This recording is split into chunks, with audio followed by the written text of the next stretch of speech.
సంజన గర్లాని ఇప్పుడు big boss వీక్షకుల చూపు మొత్తం ఆమె మీదే ఉంది. బిగ్ బాస్ సీజన్ 9లో ఆమె తనదైన శైలిలో ప్రవర్తిస్తూ వచ్చారు. పర్ఫెక్ట్ బిగ్ బాస్ ప్లేయర్గా ఆమె విమర్శకుల నుంచి కూడా ప్రశంసలు అందుకున్నారు. ఇక బిగ్ బాస్ విన్నర్ ఎవరు అనే రేసులో టాప్లో ఉన్నారు సంజన. తెలుగు ప్రేక్షకులను ఎంతగానో అలరిస్తున్న ప్రముఖ reality show Bigg Boss season 9 తుది అంకానికి చేరుకుంది.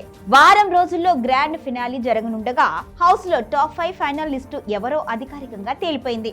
తనుజ, డెమోన్ పవన్, కళ్యాణ్ పడాలా, ఇమాన్యుయల్, సంజన గర్లానీలు తుది పోరుకు సిద్ధమయ్యారు.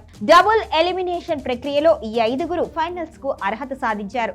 శనివారం ఎపిసోడ్ లో సుమన్ శెట్టి ఎలిమినేట్ కాగా ఆదివారం భరణి హౌస్ ను వీడారు. దీంతో మిగిలిన 5గురు కంటెస్టెంట్లు ఫైనల్ కు చేరినట్లుగా షో హోస్ట్ అక్కినేని నాగార్జున ప్రకటించారు. ఇప్పటి వరకు తమకు నచ్చిన కంటెస్టెంట్లను సేవ్ చేసేందుకు ఓట్లు వేసిన ప్రేక్షకులు ఇకపై టైటిల్ విజేతను గెలిపించేందుకు ఓటు వేయాలి అని నాగార్జున కోరారు. దీంతో బిగ్ బాస్ సీజన్ 9 టైటిల్ పోరు మరింత రసవత్తరంగా మారింది. ఈ 5గురులో ఎవరు విజేతగా నిలుస్తారో తెలుసుకోవాలి అంటే మరో వారం రోజులు వేచి చూడాల్సిందే. ఇక సంజన అభిమానులు ఆమెను గెలిపించాలి అని ఓటు వేయాలి అని అభిమానులైతే కోరుతున్నారు.